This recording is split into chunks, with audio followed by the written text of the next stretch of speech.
waxaa jirtay qodobada qaarkood oo rabo inaan aad loo qabiileeyey ama la siyaasadeeyey ama aad looga hadlay qodobada baarlamaanku hadda uu khaladaadka ku sameeyay ka mid ah waayo wuxuu haddii meel aan munaasabkiisa ahayn la mariyo waxaa laga yaabaa inay dhibaato iyo culays kale ay keento waxaa ka mid ah arrinta gobolka banaadir oo kale banaadir waxaan garanaynaa waa caasimadii qaranka shalay dastuurka federaalka waxaa ku taalla aqalka sare inuu leeyahay 54 xildhibaan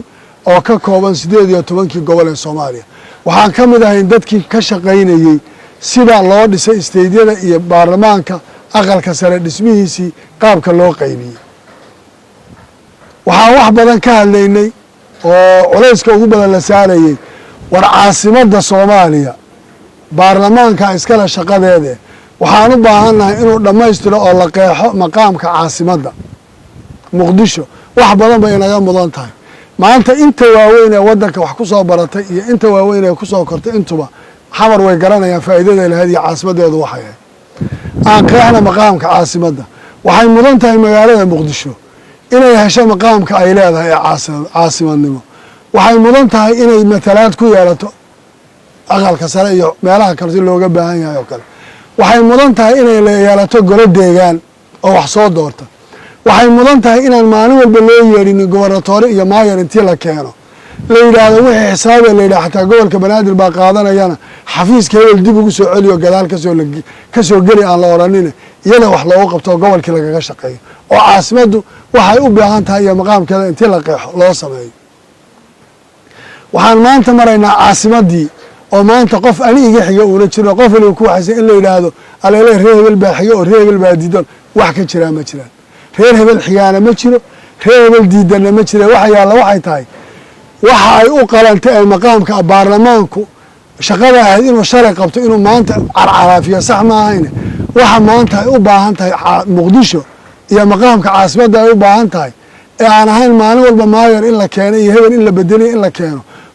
iyo oo council ayna lahayn oo maanta haddii la yidhaha 50 senatar baa leedihiin xataa loo soo qorayo dikreeto loogu soo qaybinayo oo qabiil intii loo qaybiyo laleeyahay saas ee la odhanaya xataa waryaana dhaqi kara iyo muxuu noqon karaa iyaa dooranaya midna aan la odhanayn inay sax u ahayna dadku ay u arkaan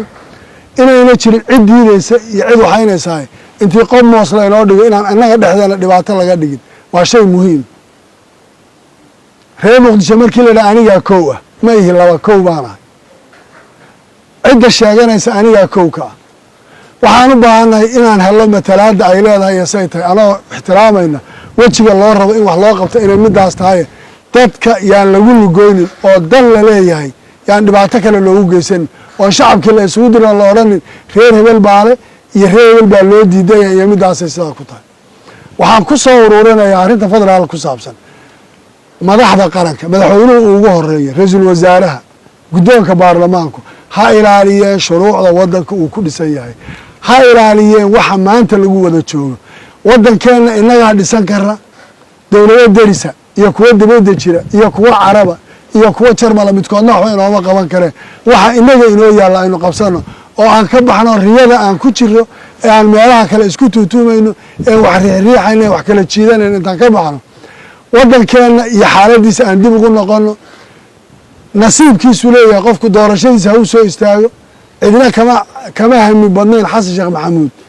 waxaa u diyaarsanayd xafladda inuu ku guulaysanayo ahayd calafkiisaa qaaday saaxiibkiisii ku guulaystay intuu gacanta qabto yidhi allaha kuu barakeeyo waxaan rabaa madaxweynaha inaa idhahdo madaxweynow u ducee allaha kuu barakeeyo dheh haddaad guulaysatana adiga allaha kuu barakeeyo ha kaga tegin